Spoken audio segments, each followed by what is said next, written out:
Ahora continuando con esta segunda parte, nuestro segundo webinar, Optimal Step Size of the Light FXLMS Algorithm for Multi-Frequency Active Noise Control Systems, a cargo del ingeniero Edgar André Manzano Ramos, ingeniero electrónico por la Universidad Nacional del Altiplano de Puno, magíster en Ingeniería Mecatrónica por la Pontificia Universidad Católica del Perú, investigador reconocido por Concitec y asesor de rama estudiantil IEEE UNT. Ingeniero, buenas tardes. ¿Qué tal, Manuel? Buenas tardes. Buenas tardes con todos. Este, sí, ¿puedo compartir pantalla o todavía no? Sí, Estoy acá.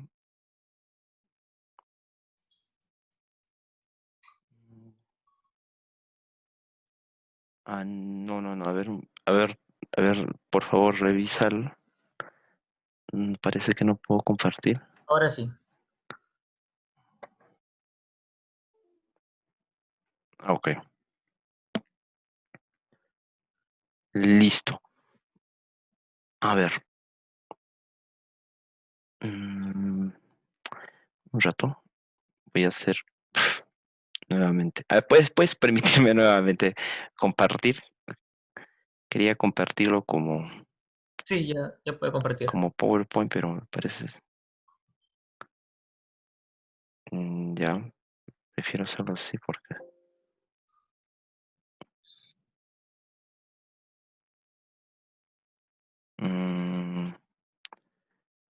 Bueno, parece que no se va a poder ya. En todo caso, lo comparto tal como está, no hay problema.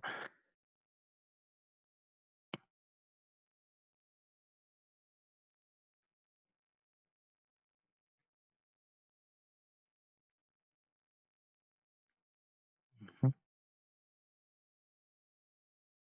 Me parece que no es válido. Muy bien. Ok, listo. A ver.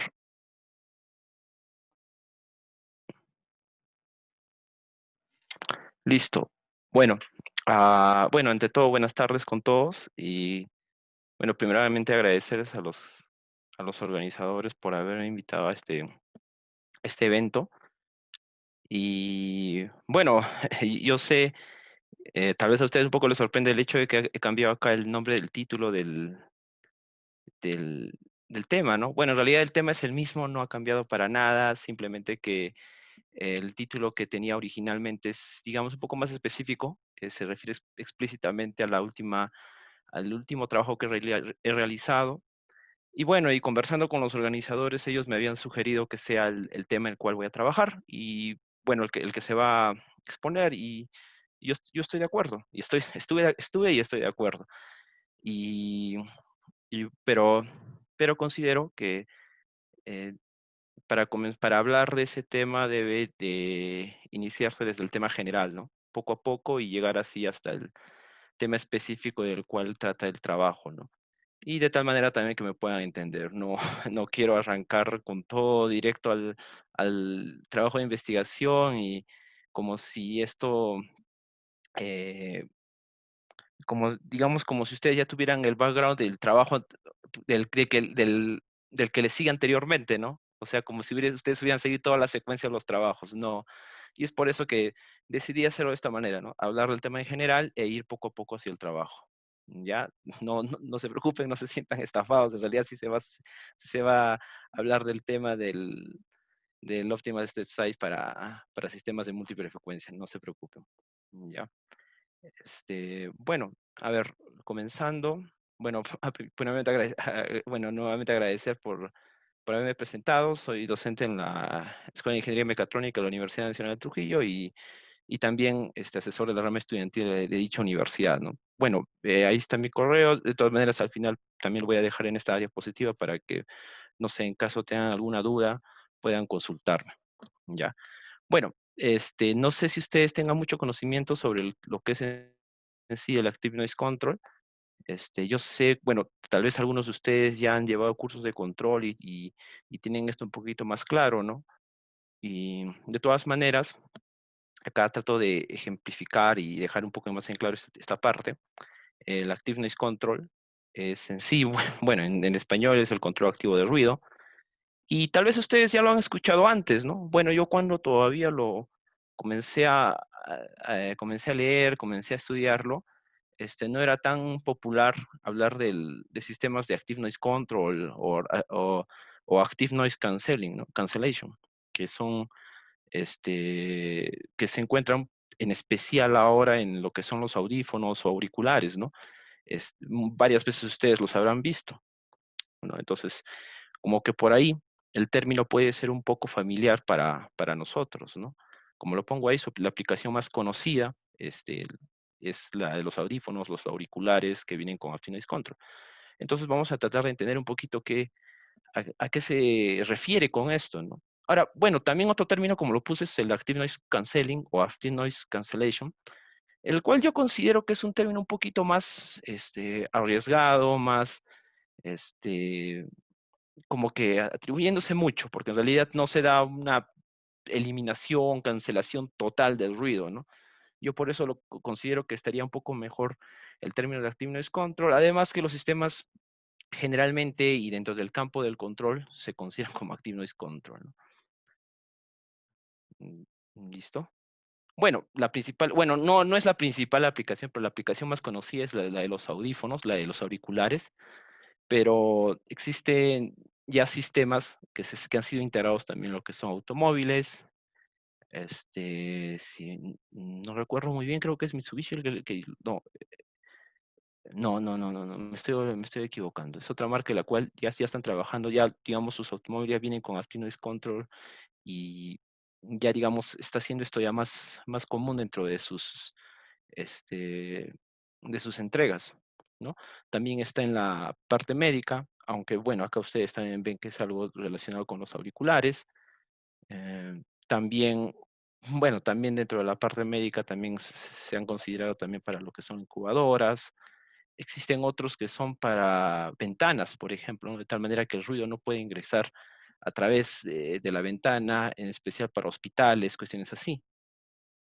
Y bueno, sería dejar en claro, tal vez alguien ha podido haber, bueno, yo sé que con los audífonos ya les ha quedado claro que cuando yo hablo de Active Noise Control estoy hablando del ruido acústico, ¿no? Porque también existió algún momento esa, esa posible confusión de confundirlo con ruido eléctrico o de algún otro tipo, ¿no?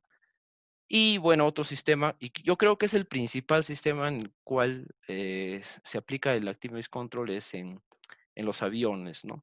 Y esa es una de las razones por cual, eh, por ejemplo, alguien que está afuera escucha muy fuerte el ruido de los motores del avión, pero alguien que está adentro pues no, no es así. Y es tolerable, por así decirlo, ese ruido.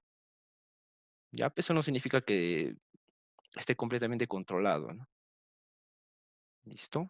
Entonces, ya, bueno, y justo hablaba de tolerancia, ¿no? Pero ¿por qué se hacen tantos esfuerzos en eliminar el ruido acústico? ¿Ya? Bueno, uno lo puede entender que es por una cuestión de confort, eh, tal vez, bueno, ya hablan en estos tiempos por una cuestión debido al estrés que puede generar el ruido, ¿no? Sin embargo, esto se puede complicar en situaciones un poco más graves, ¿no? Como pérdida de la audición, también disturbios en el sueño, algo propio también algo muy ligado a lo que es el estrés, e incluso problemas cardiovasculares, ¿no? Bueno, obviamente estoy hablando de situaciones en las cuales la persona ha sido expuesta a niveles muy altos de ruido. Para esto se tiene que hablar a partir de lo que son los dBAs o decibelios promedio. Y, y cuando uno se expone mucho a esto, y en especial en campos tales como la industria, puede ser, puede provocar, digamos, estos problemas de salud, ¿no? Y es por eso que digamos, este campo ha comenzado a surgir digamos, con más importancia, se le ha dado más importancia en los últimos años, ¿no? Y bueno, ¿cómo funciona, no? Ya claro, yo te estoy hablando de Active Noise Control, pero no es tan parecido, bueno, sí maneja un poco la idea de los sistemas de control en general, pero no es tanto así. La idea principalmente se basa en el principio de interferencia destructiva, ¿no? El cual consiste en que tú tienes una señal de ruido. Bueno, acá tal vez se puede malinterpretar que ya que yo tengo dos parlantes, ¿no? Pero en realidad trata de hacerlo entender así, ¿no? O sea, tú tienes una señal de ruido, una fuente de ruido, y tú lo que haces es generas una señal de, bueno, de antirruido, entre comillas, ¿no? Una señal que es completamente inversa, ¿ya? Y al momento que estas dos se suman, por así decirlo, se da ese principio de interferencia destructiva, de tal manera que ambas señales, ambas se eliminan, ¿no? Se eliminan entre comillas, ¿no? Porque en realidad, para que tú encuentres y generes la señal exacta, inversa del ruido, es algo, bueno, de por sí es algo muy complicado, ¿no? ¿Ya? Ese sí es el principal principio de funcionamiento, ¿no? Ahora, tú dirás, pero no existen otras técnicas para reducir el ruido, ¿por qué entre, no sé, tal vez pensar por qué complicarse la vida con un sistema que haga esto, ¿no? No existen otras técnicas, barreras, no sé, confinar algo, utilizar materiales absorbentes, algo por el estilo. Bueno, en realidad sí, ¿no? Existen esas técnicas, ¿no? Esas técnicas generalmente se les conoce como técnicas pasivas de reducción de ruido, ¿ya? ¿En qué se basan, no? Se basan en materiales que absorben o reflejan el ruido. Absorben, obviamente, que lo que hacen es el ruido se va deteriorando cuando pasa a través de ese material o reflejan tal cual, ¿no? Que reflejan el ruido acústico, por supuesto. Sin embargo, hay un problema acá, ¿no? Que si son señales de alta frecuencia, bueno, en realidad sí trabajan muy bien las técnicas pasivas, pero si son señales de baja frecuencia, y esto, acá no estamos hablando en cuestiones de amplitud ni nada por el estilo, sino en señales de baja frecuencia, su implementación es voluminosa, o sea, tendría que ser, debido a que la longitud de onda es tan grande, y justamente por eso es baja frecuencia, digamos, utilizar barreras tendría que ser una barrera muy ancha, la implementación tendría que ser voluminosa, tal vez algunas formas un poco complejas, y eso implicaría en costo. Sin embargo, a pesar de todos esos esfuerzos, esto puede ser inefectivo, ¿no? Puede no cumplir su objetivo. Ese es el problema, ese es el principal problema, ¿no? Entonces ahí es donde surge el Active Noise Control, ¿no? O el control activo de ruido, que es efectivo a bajas frecuencias, ¿ya? De hecho, es más sencillo hacer un sistema de control activo de ruido a bajas frecuencias que a altas. Y ya lo voy a explicar un poco más a detalle después. Es compacto, es flexible, es modular. Bueno, estamos hablando de un sistema electrónico, entonces,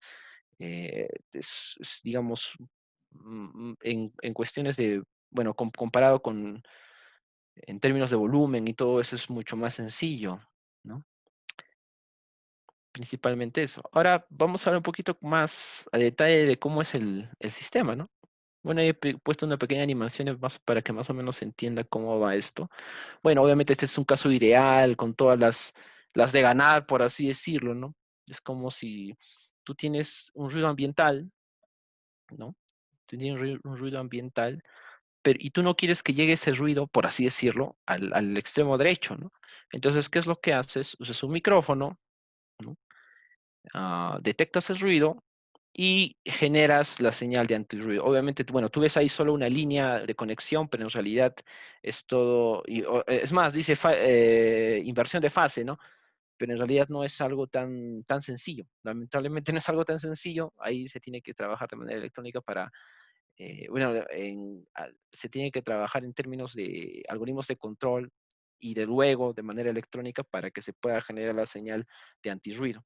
Y de tal manera que se dé la interferencia y se elimine, como siente comienza el ruido, ¿no? Se reduzca el ruido, ¿ya?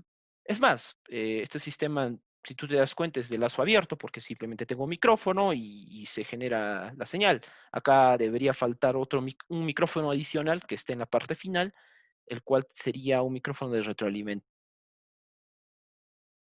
en el sistema de control. Entonces, ¿cuál es el reto? Bueno, el reto es lo que yo les decía, ¿no?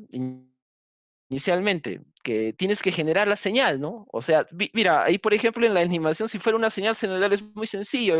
O sea, si yo sé, este, yo conociera la frecuencia, conociera la amplitud y conociera el punto exacto en el cual empieza la onda, o por así decirlo, la fase en este caso, yo podría generar la señal, no habría ningún problema, sería muy sencillo, pero lamentablemente no es así.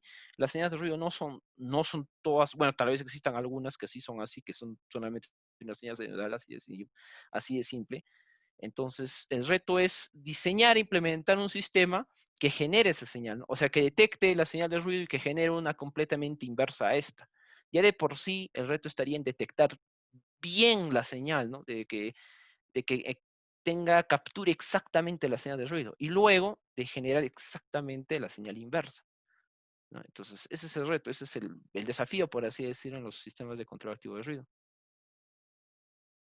Todavía en ese, no sé por qué ya bueno. Entonces, acá principalmente existen dos grupos de sistemas de control activo de ruido, ¿ya? Un grupo es el de los de banda ancha, ¿ya? Son sistemas de control activo de ruido de banda ancha, y otro es otro de banda estrecha. Ah, en sí se refiere a la cantidad, bueno, al espacio de frecuencias que puede abarcar, ¿no? Entonces uno de banda ancha puede, digamos, trabaja en un espectro de frecuencias mucho más amplio, ¿no? ¿Y esto a qué se debe? A que estos sistemas generalmente trabajan con ruido estocástico. De hecho, estos son los sistemas más complejos de implementar, de diseñar, obviamente, de diseñar principalmente, de diseñar, de implementar, creo que no variaría mucho respecto al otro sistema. Ya son los temas más difíciles de diseñar. Y bueno, y si es que tú quieres trabajar con uno de estos es porque tu objetivo es reducir un ruido estocástico. ¿Qué significa esto? Que es un ruido aleatorio, o sea, que no puedes saber en qué momento va a realizarse los cambios, no puedes predecirlo, por así decirlo, ¿no? Entonces, ahí es más difícil, ¿ya? Ahora acá he puesto, digamos, el diagrama de bloques, entre comillas, porque tampoco es tan así, ¿ya? El diagrama, el esquemático de cómo trabaja aquí. Ya un poquito también ya hablando de aquí de los modelos, en este caso están bueno, como funciones de transferencia en discreto, ¿ya? Y cómo se estaría trabajando. De hecho, los sistemas de banda estrecha, que de hecho son los de los cuales también en el que vamos a ahondar realmente, tienen prácticamente el mismo esquemático, ¿no? Tengo un micrófono de referencia, tal como le decía al inicio, el cual detecta el ruido, viene hacia el sistema, y también tengo un micrófono de error para ver qué tanto he reducido, ¿no? Si en realidad estoy reduciendo o es que, no sé, solo me lo estoy imaginando. Y según eso yo genero una señal de antirruido, ¿no? ¿Ya? Un loudspeaker, un parlante, ¿no? Un parlante para generar la señal de antirruido. ¿Ya? Ahí tú puedes ver, ese PZ es prácticamente, se podría decir que es el modelo de la planta en general. El FZ, ese se le conoce como el primer camino.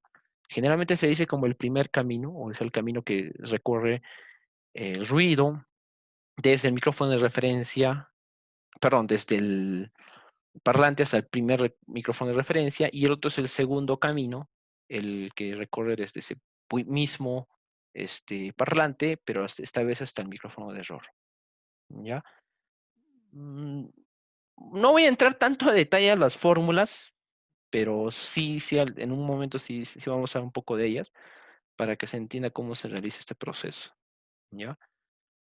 Ahí, por si acaso, broadband es banda ancha, feedforward, que es bueno, no sería una retroalimentación, ¿no? Sería una alimentación hacia adelante, porque una retroalimentación sería un feedback, ¿no? ¿Ya? Listo. Entonces, bueno, pero ¿cómo se hace esto, no? O sea, yo pongo acá un bloque ANC y se acabó. No es tan sencillo, ¿no? ¿Cómo logro eso? Bueno, para eso generalmente, bueno, existen varias técnicas, ¿no? Pero la más utilizada es un algoritmo LMS, ¿no? O Least Mean Square, ¿no? O de Least Mean Square, de mínimos cuadrados medios, ¿no? Listo, entonces se usa esa. Hay otro que es también el RLS, pero no es tan popular, pero sí también es efectiva. El principal es el LMS. Así poco a poquito estoy llegando a lo del título, porque sin el título, si tú ves, es FXLMS, ¿ya? Se utiliza un algoritmo LMS para qué. Bueno, acá yo le pongo, solamente le he puesto, se pueden cargar, actualizar los coeficientes del filtro digital doble Z. Bueno, en realidad este sería el sistema, ¿no? Ahora tú dirás que es XN. Acá creo que no quedó claro. Ah, bueno, aquí está, ¿no? XN es lo que toma el micrófono de referencia, y N es la salida, como es usual, N está ahí, pero no hay DN, ¿no? No hay DN. DN es el ruido. Por así decirlo, es el ruido real, el verdadero ruido, vamos a decirlo así, ¿ya? Es el verdadero ruido. XN es lo que yo he obtenido, pero no necesariamente es el real, bueno, no necesariamente, son parecidos, deberían serlo, ¿no? Lo más parecido posible, pero no necesariamente es el real, ¿ya? Entonces, tengo eso, DN es perdón, lo que se va a detectar al final como ruido real por el otro micrófono, entonces, al final nosotros no podemos intervenir en lo que es PZ, ¿no? Eso está, este, eso se va, eso es propio del sistema físico. ¿Lo podemos modelar? Sí, sí se puede modelar, pero digamos, no podemos intervenir directamente ahí, ¿no? Y eso creo que ustedes también lo tienen claro, los que ya han llevado algún curso de control o han estado leyendo sobre el tema o ya están muy avanzados también en control, ¿no? Entonces, ¿en qué consiste esto? Yo tengo mi señal, que es XN, la cual va a entrar un filtro adaptivo. ¿Qué es un filtro adaptivo? Vamos a decirlo que es como es un sistema de control que se va adaptando, que va adaptando sus coeficientes. O sea, el filtro adaptivo, ¿qué es lo que hace? Va a generar la señal de antirruido. Ese YN es la señal de antirruido, ¿ya? Es la señal de antirruido. Entonces, o la que yo creo que es la señal de antirruido, ¿no? Entonces, yo voy a generar ese YN, pero ¿qué va pasando? Pues el ruido puede cambiar en el tiempo, ¿no? O sea, ahora puede ser el ruido uno, después el ruido puede cambiar, entonces ese WZ tiene que actualizarse, tiene que estar actualizándose constantemente, por eso justamente es un filtro adaptivo.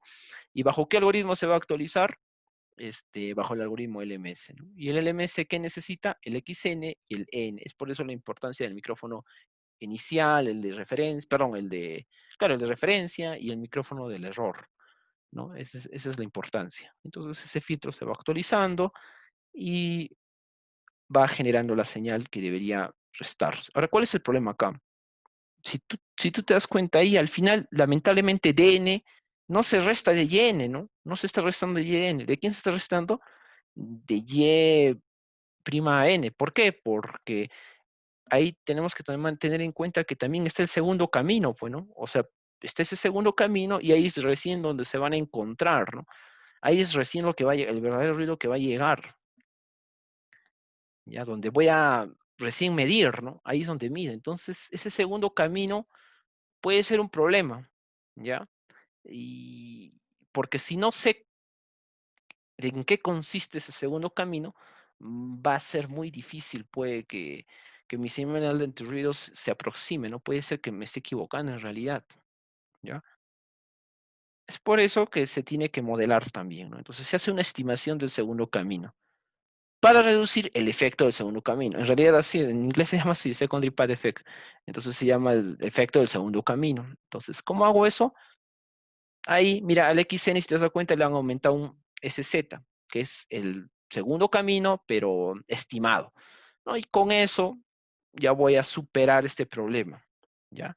Entonces, el algoritmo LMS se ha transformado, se ha convertido, y en este caso ya es un algoritmo FXLMS, que en realidad es Filtered XLMS.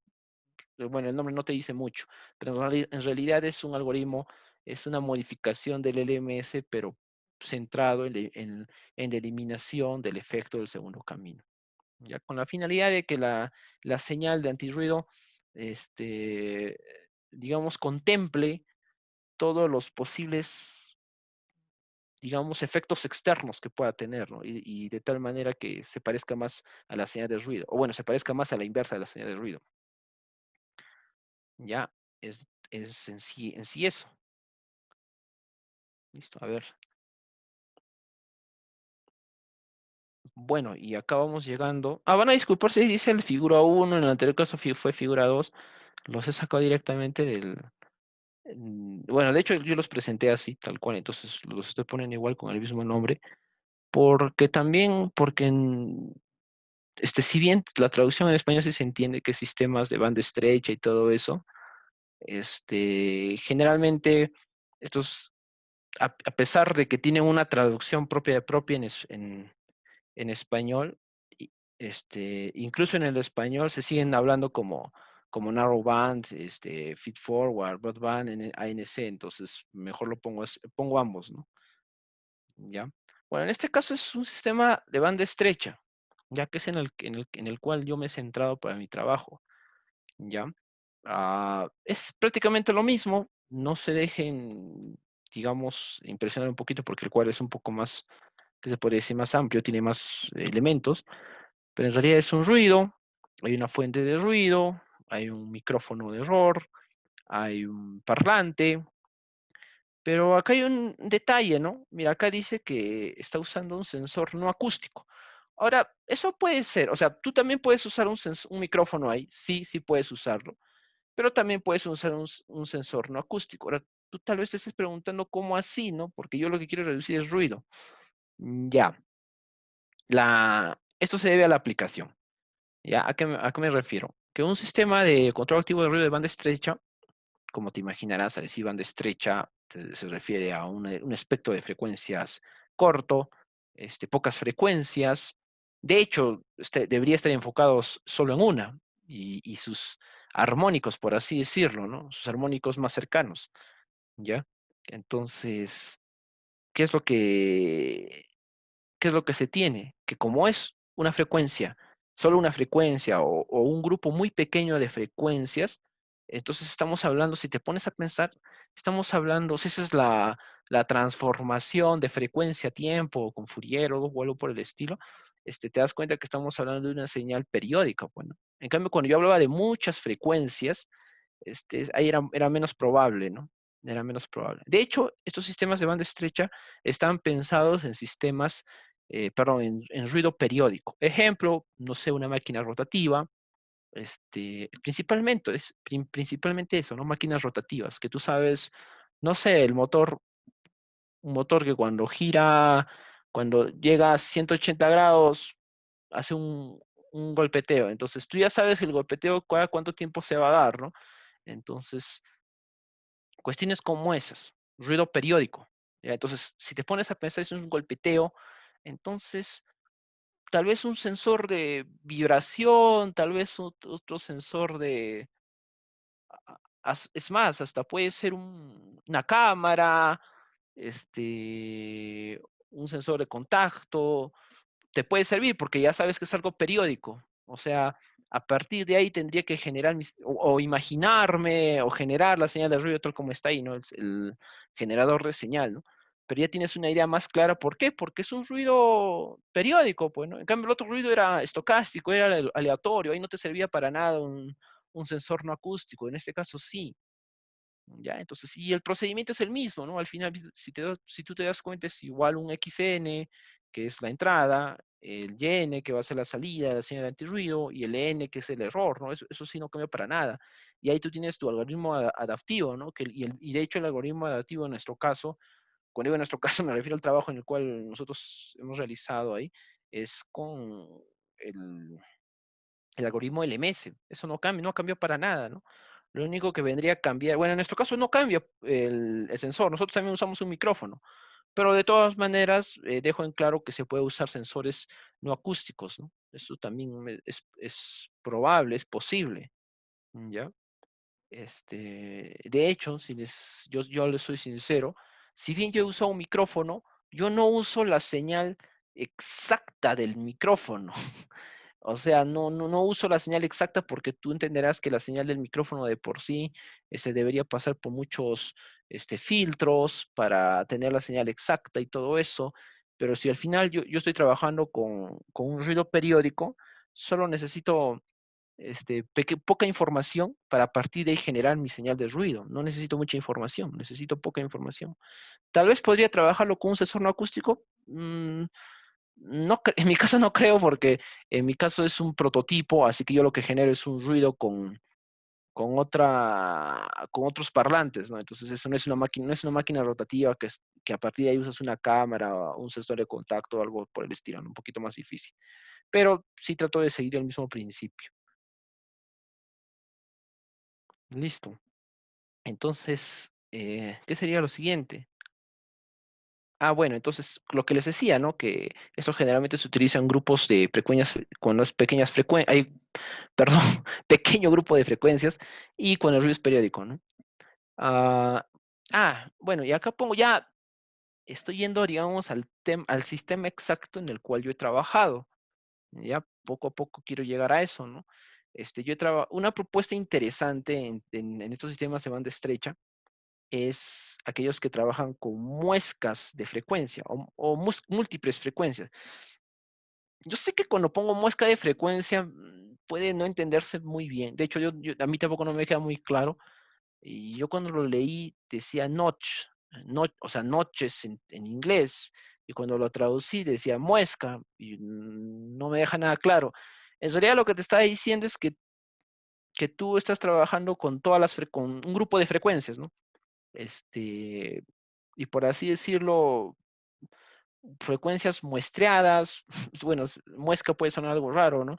No sé, pues uso la de 60 Hz, la de 50 Hz, la de 70, las que están ahí, ¿no? Entonces, usas una muesca de frecuencias en las cuales vas a trabajar, ¿no? Son varias frecuencias. ¿Por qué? Porque a pesar que tu ruido pueda ser periódico y tú puedas pensar que es una onda senoidal simple y sencilla, eso no necesariamente es cierto, ¿no? O sea, no sé, algunos de ustedes en qué cursos estén llevando, pero ya también comprenderán que existen muchos los armónicos acá, ¿no? Entonces, pueden existir señales armónicas de ruido. Es por eso en la importancia de estas muescas de frecuencia. Así que si yo tengo armónicos y mi frecuencia principal es de 60 Hz, ah, no sé si decir por si acaso, pero me parece que sería importante revisar qué tal, cómo va el ruido a 120 Hz, ¿no? O cómo va el ruido a 250, perdón, 240 o 360 y así por el estilo, ¿no? Entonces, es importante revisar eso, ¿no? Y en eso se basa esto, ¿no? El hecho de trabajar en múltiples frecuencias es que, claro, tú tienes una frecuencia principal, eso sí, no hay que negarlo, ¿no? Pero no solo te centras en esa, sino también en las frecuencias de los armónicos, para de tal manera que puedas reducir toda la señal periódica, porque periódico no significa senoidal, no necesariamente, ¿ya? Ese sería el detalle, ¿ya? Entonces, ¿cómo haces para un sistema NC de múltiples frecuencias? Bueno, entonces lo que tendrías que hacer es tener varios varios sistemas ANC y sumarlos todos, ¿ya? Para al final generar la señal de antirruido. Ahora, cada uno de estos sistemas ANC sería un sistema ANC de una frecuencia unitaria, ¿no? Es como decir que yo genero una ANC para una frecuencia, lo que les decía, ¿no? Para una frecuencia de...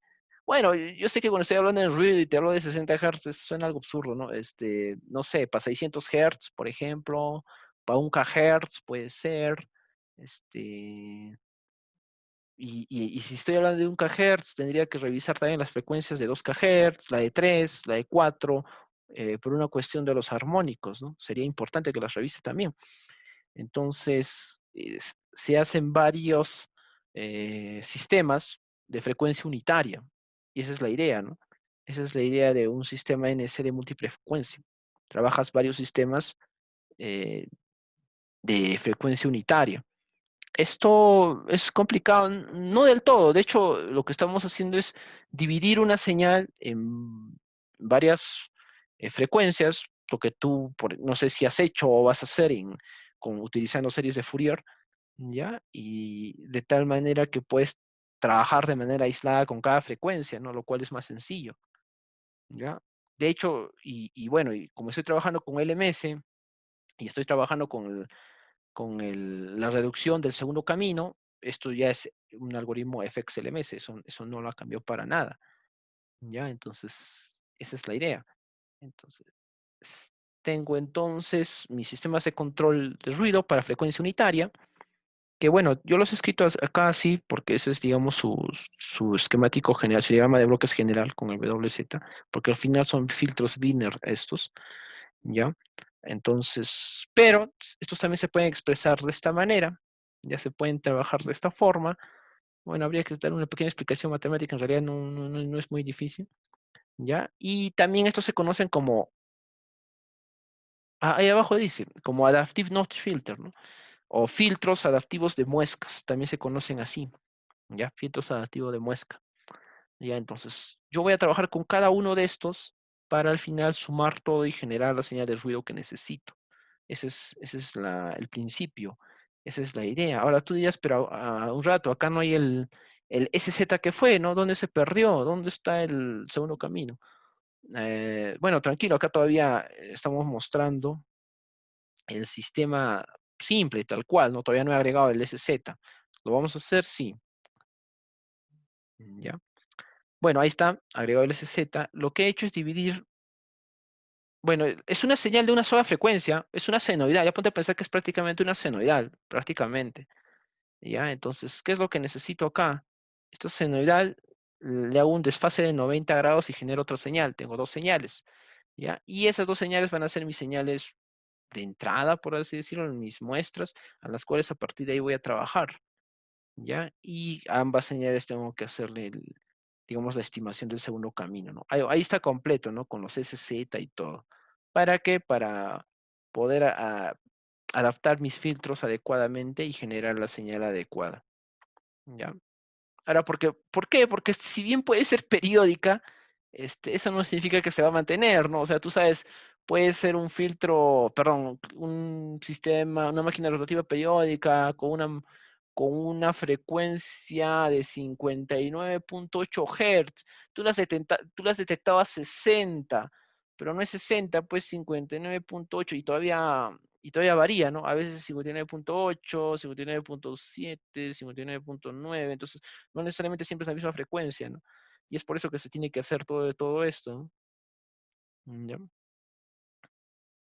Entonces, ¿cómo hago esto? Algo que no he dejado, creo que no lo he comentado anteriormente, es que un gran problema de estos sistemas, como son de ruido, como pueden ser estocásticos, como son variables, son variantes en el tiempo, por eso es justamente son adaptivos, este, por eso es que es tan complicado trabajar porque son no lineales también, ¿no? También son no lineales. Entonces, todo eso complica las cosas. Ahora, no sé si tú ya has llevado tus cursos de control y tú sabes perfectamente, bueno, es muy sencillo trabajar con lo que son las funciones de transferencia, con las ecuaciones de espacio-estado, bueno, especialmente con las funciones de transferencia, ¿no? Pero las funciones de transferencia tienen una característica muy especial, ¿no?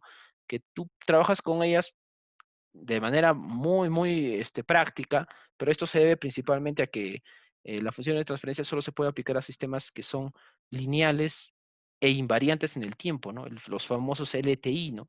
Lineales e invariantes en el tiempo, pero en este caso no es así. Ya te he dicho que son variantes en el tiempo, ya te he dicho que tienen su componente de no linealidad, entonces es complicado, es complicado. Ahora, en los sistemas que más se puede hacer una aproximación lineal invariante en el tiempo, o sea, a un LTI, son estos. Y es justamente que yo también traté de llegar hasta este punto, hasta un sistema muy sencillo como este, y a pesar de eso, a pesar de como tú lo ves así de sencillo, igual es variante en el tiempo, igual es no lineal. Pero este es el más cercano a aproximar un sistema lineal invariante en el tiempo. Y de hecho yo no he hecho la aproximación, ¿no? Este es un trabajo previo, o sea, digamos, tuve que buscar sobre alguien que ya lo había hecho anteriormente, ya alguien que hizo, ¿qué se podría decir? Utilizó una técnica interesante para aproximarlo a una función de transferencia, ¿no? ¿Ya? Entonces, tal como pongo ahí, a partir de las investigaciones previas, se obtiene una aproximación de la función de transferencia. Es una aproximación, no significa no significa que lo he modelado a función de transferencia así por así, ¿no? Como les digo, el sistema es variante en el tiempo y es no lineal. Ya, entonces esa sería la función de transferencia. Ahora tú digas qué son esos términos, ¿no? Bueno, los Z creo que no es necesario comentarlos. El omega es la frecuencia en la cual está trabajando y bueno, todo esto es confundido, ¿no? Bueno, el omega minúscula es la frecuencia en la cual está trabajando y el omega mayúscula En este caso es la frecuencia angular de muestreo, porque ten en cuenta que también voy a trabajar un muestreo ahí, ¿no? En cambio, el omega minúscula es la frecuencia del, bueno, vendría a ser la frecuencia de la señal a la que va a entrar, ¿no? Ahora, ¿esta frecuencia puede variar? Sí, ligeramente, pero sí varía. Entonces, según esa frecuencia se va a tener la función de transferencia. ¿Qué otros términos también están? Bueno, también está el mu, ¿no? Y el mu, ¿qué es? Es el paso de salto del algoritmo LMS, ¿no? Que de hecho es el step size, ¿no? Entonces, no sé si has visto el título del trabajo, es Optimal Step Size. Y es eso, nos centramos en el step size, ¿ya? O el paso de salto. Suena medio raro, ¿no? Pero es así, ¿no? El step size o paso de salto. ¿Ya? Y el A es el amplitud, no sé por qué amplitud, la amplitud de la señal de ruido, ¿ya? La amplitud de esa señal de ruido. Ahora, acá que puedo ver primeramente, bueno, si te das cuenta, acá la función de transferencia se centra tanto en el error, ¿ya? Y el DZ, que es la señal de ruido real, ¿no? El ruido que se va a sentir si no habría el control activo del ruido, el DZ. Y el LZ es el error. Entonces, ¿cuánto me debería salir esto? Bueno, si tú realmente quieres trabajar acá y lograr algo bueno, esto debería salirte un 0 aproximadamente, ¿no? Bueno, mira, veamos acá los elementos que tiene. O sea, tú puedes crear un comportamiento de esta función de transferencia y por eso revisamos los elementos. ¿Qué elementos tengo? Vuelvo a repetir, ¿no?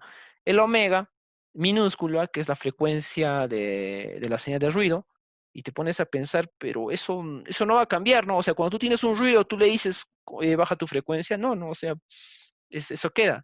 La frecuencia angular de muestreo, bueno, ahí todavía puedo tener cierta injerencia, ¿no? Dependiendo de qué dispositivos voy a utilizar y qué tanto puedo modificar la frecuencia de muestreo, pero bueno, sí, tengo cierta injerencia, pero de que la puedo cambiar esta frecuencia de muestreo mientras estoy trabajando, no tanto tampoco, ¿no?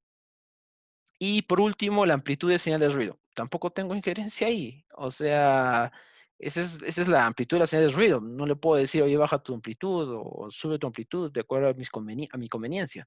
No se puede hacer eso. Entonces, el único que puedo modificar, por así decirlo, de manera, este, digamos, sencilla, es el mu, ¿no? O el paso de salto. Ahora, tú tal vez no entiendas muy bien qué es el paso de salto, ¿no? O el step size, ¿a qué se refiere? Ya te explico. Bueno, aquí creo que hubiera sido bueno una animación. No sé si tú hayas trabajado en métodos numéricos con lo que es Newton-Raphson. Hay un método numérico más sencillo, no recuerdo bien el nombre. ¿Ya? Entonces, dependiendo del tamaño en el cual tú te quieras acercar a una señal, va a ser más rápido o más lento, ¿no? Imagínate que estás haciendo una aproximación. Ya estás haciendo una aproximación a una función. Entonces, todavía estás lejos, ¿ya? Entonces, para el siguiente paso, tu salto es chiquito, ¿ya? Entonces, si tu salto es chiquito, todavía vas a estar lejos, ¿no? Ya. Entonces, el siguiente paso, vuelves a hacer un salto chiquito, sigues lejos. Y así, te vas a demorar bastante, pero cuando estés bien cerquita, no te vas a pasar, pues. O sea, cuando estés bien cerquita a la señal, como tu paso es chiquito, por más que te hayas demorado harto, no te vas a pasar, ¿ya? Vas a llegar bien. Y si es que te pasas, te vas a pasar por muy poco y vas a regresar muy fácil. ¿Cuál es el problema si es muy grande ya también este paso de salto? Imagínate que tú quieres acercarte a una función, una aproximación, pero tu salto es muy grande. Entonces, haces un salto grande, te falta todavía, y haces otro salto muy grande, ¿y qué pasa? Te pasas, te vas más allá, te alejas de la función. Ya, pero quieres regresar y vuelves a dar un paso grande porque tu paso es alto, tu paso es grande, bueno, entonces otro salto grande, regresas y te volviste a pasar. Tratas de regresar y pasas de nuevo y bueno, estás nunca llegas o hay mucha interferencia, ¿no? O interferencia, mejor dicho, mucho error, mucha, ¿cuál sería el término correcto? El dumping, mucha subamortiguación. Entonces eso tampoco es correcto. ¿ya? O sea, tú quieres que sea rápido, tú quieres que... Ahora, yo te estaba hablando de aproximación. En este caso yo te voy a hablar de que quiero que se reduzca el ruido en un determinado tiempo. Entonces, si mi mu es muy chiquito, se va a demorar bastante reducir el ruido, pero lo va a hacer bien preciso, bien exacto. Ahora, mi mu puede ser bien grande, pero eso no necesariamente va a significar que lo va a hacer bien rápido, porque puede ser que a ratos, como una sintonización, ¿no? Que a ratos haga que el ruido baje, vuelva a subir, baje, vuelva a subir, hasta que por fin tenga, ¿no? Entonces, al decir el mu correcto o llegar a un mu correcto no es sencillo. De hecho, yo las primeras veces cuando leí sobre esto del control activo de ruido, me dijeron, no se arma así. Bueno, cuando digo me dijeron, suena raro, pero en realidad es cuando leía, entendía que tenía que hacer esto, el otro, y yo decía, ¿y cómo pongo el mu? Y nadie decía cómo poner el mu, ¿no? Entonces, ponlo a tu criterio, el clásico prueba y error, ¿no? Pon ahí un mu, te puedes pasar, sí, pero lo cambias con simulaciones. Entonces, eso es lo que me llamó la atención, ¿no? Y principalmente por eso comencé a investigar un poco más sobre eso, ¿ya? Entonces el T sería el mu, ¿ya? Entonces, yo como comencé a realizar el análisis del mu, y bueno, en este caso tuve que llegar hasta acá, ¿no? Hasta los sistemas de frecuencia unitaria. ¿Por qué? Porque no podía realizar este tipo de análisis en los de arriba. Ahora, de que quiero hacerlos, obviamente sí quiero hacerlo, ¿no? Pero tengo que llegar ahí poco a poco, ¿no? Entonces empecé acá y ya pude hacer un análisis del mu, ¿no? Entonces, por ejemplo, ya determiné primeramente el mu, en qué intervalos tenía que estar para que el sistema se mantenga estable. Ahora tú puedes decir, pero eso no hay problema, ¿no? Porque como te decía, el prueba y error, te sale un muy inestable, pones otro a la simulación y no pasa nada. Pero eso me parece muy, ¿qué se puede decir? Muy aleatorio, ¿no? Muy al azar, ¿no? Entonces, se tenía que determinar esto, ¿no? Entonces he determinado mu para diferentes casos, casos cuando mis polos son complejos, o sea, cuando va a haber un sobrepico, y caso cuando mis polos van a ser reales, cuando el sistema va a ser completamente sobreamortiguado, ¿no? Entonces, si a partir de ahí he encontrado los intervalos en los cuales va a trabajar mu, ¿ya? Ahora, bueno, la fórmula es un poco complicada, ¿no? Bueno, yo lo he puesto sencilla y como que 0,2 lambda y entre la amplitud, pero el lambda están viendo lo que significa, ¿no? El lambda depende de la frecuencia y también depende del tiempo de muestreo. Y hay que tener algo en cuenta, que el tiempo de muestreo tú lo pones, la amplitud lo has podido censar al inicio más o menos cuánto es, y la frecuencia también, pero eso no significa que sea exacta. Eso no significa que tú tengas la frecuencia exacta ni la amplitud exacta. Al final, queramos o no, esto se va a basar siempre en aproximaciones, ¿no? Y qué se puede hacer con esto, ¿ya? Entonces, y a partir de ahí, ya cerré esto en un intervalo como el que ven, ¿ya? Y ya pude, a partir de ahí, analizar cuál sería el valor óptimo de este paso de salto, ¿ya? Y encontré que era el que estaba, bueno, el que estaba entre los polos complejos y los polos reales, ¿no? Tuve que hacer ese análisis, hallé eso, donde obviamente lambda significa eso, ya, pero había un problema. Bueno, esto sí lo presenté alguna vez a un congreso, que había conseguido el valor óptimo, pero sin embargo todavía no había llegado a mi objetivo, ¿no? Y todavía siento que no había llegado, que era reducir en un sistema de múltiple frecuencia. O sea, porque yo te estoy hablando de una sola frecuencia. Y era, ¿cómo haces por múltiple frecuencia? No sé, cada uno va a tener su mu, bastaría con un solo mu, ¿cómo hacemos? ¿No? Entonces, bueno, obviamente esto sí ya lo comprobé con simulaciones simulaciones, experimentos y todo eso, ¿no? Ahora, lo que te voy a mostrar a continuación ya es un análisis de diferentes MUs para diferentes frecuencias, porque ya lo estoy pensando para múltiples frecuencias, ¿no? En realidad esto sí lo simulé y sí encontré que era correcto, ¿no? Bueno, no era 100% correcto, ¿no? Imagínate que te sale un MU de, no sé, 0,58, un valor. Y en las simulaciones te dabas cuenta que el mejor era 0,58,585, ya, o sea, pero sí, y eso se debe a las aproximaciones principalmente, ¿no? ¿Ya? Entonces, después comencé a analizar las frecuencias, cómo trabajaba esto. Me di cuenta que mientras aumentaba la frecuencia, bueno, el valor del optimal step size, perdón, claro, bueno, es que hay valores óptimos para cada frecuencia. ¿Ya? Para cada frecuencia la cual puede tener. Obviamente no voy a trabajar en todo el espectro de frecuencias, ¿no? Solamente en los armónicos de la frecuencia en la cual quiero trabajar. Pero esto me ayudó a determinar un intervalo en el cual trabajan, el intervalo de los valores óptimos, por así decirlo, ¿no? El intervalo de los valores óptimos. Entonces eso ya me ayudaba bastante. Ahora, y a partir de ahí comencé a hacer simulaciones y experimentos para ver si era mejor trabajar con un valor óptimo que sea el menor o que sea el mayor, que sea el que esté en el pico, o que sea el que está a la mitad, lo cual suena raro, pero no podía descartarlo, ¿ya? Y lo comencé a trabajar a diferentes frecuencias. Bueno, en este caso son simulaciones, ¿no? Porque qué mejor manera de simularlo pensé para señales periódicas, que hacerlo, por ejemplo, con una señal cuadrada. Bueno, en este caso con varias señales cuadradas. ¿Por qué? Porque una señal cuadrada tiene varias componentes periódicas. O sea, además de la senoidal, tiene muchos armónicos, ¿no? Entonces comencé a analizarlo ahí para ver cómo podía reducir el ruido. Y también con señales de diente de sierra, ¿no? Para ver también cómo podía trabajar ahí. ¿Ya? Entonces ahí comencé a hacer las comparaciones. ¿Ya? Ahora, esto también, todos estos trabajos, no recuerdo cuánto tiempo era, pero a ver, voy a tratar de apurarme.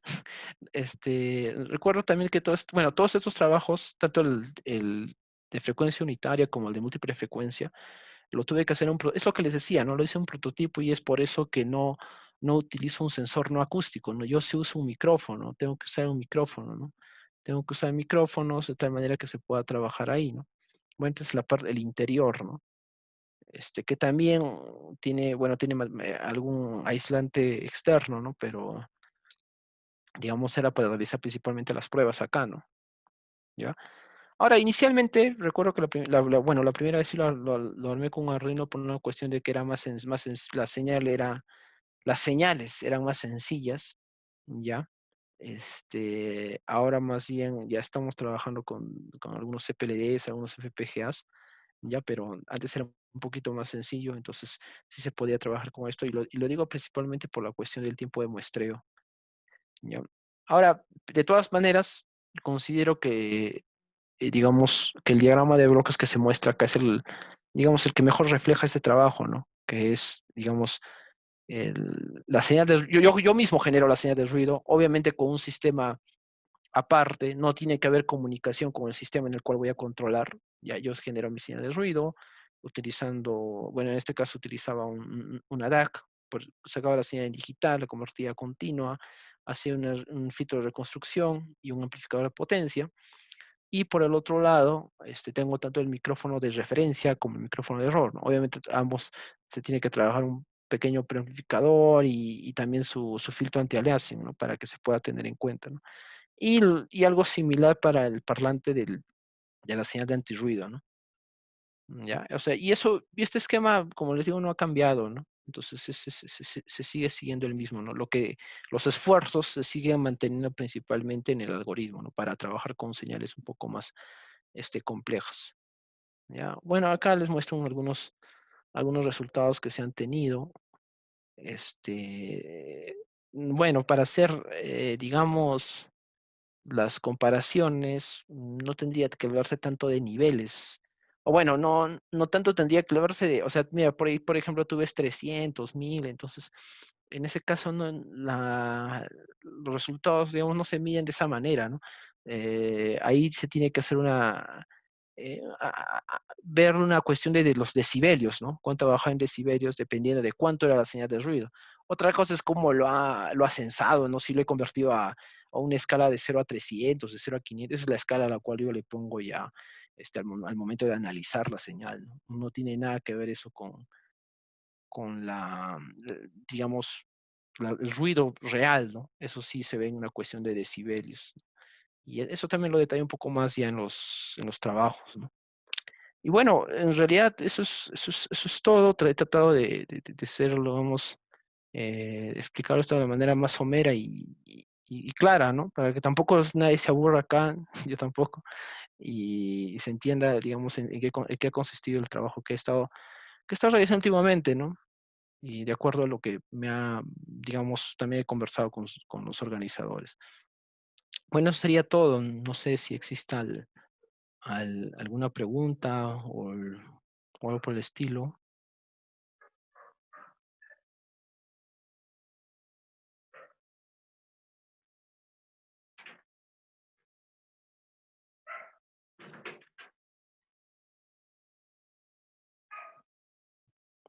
No, Bueno, no, ingeniero, por el chat no han habido preguntas hasta ahora. Manuel, ¿estás ahí? No, ingeniero, no hay dudas. bueno, ok, bueno, ok, bueno, en todo caso, solamente me queda volver a agradecerles por la invitación y bueno, y felicitarlos por la organización de este evento, ¿no? Solo eso. De igual manera, muy agradecidos por su participación y estaremos gustosos de contar nuevamente con usted en próximos eventos. Ok, Manuel. Ok, bueno, ya hasta luego, gracias. Listo, ingeniero, nos estamos viendo.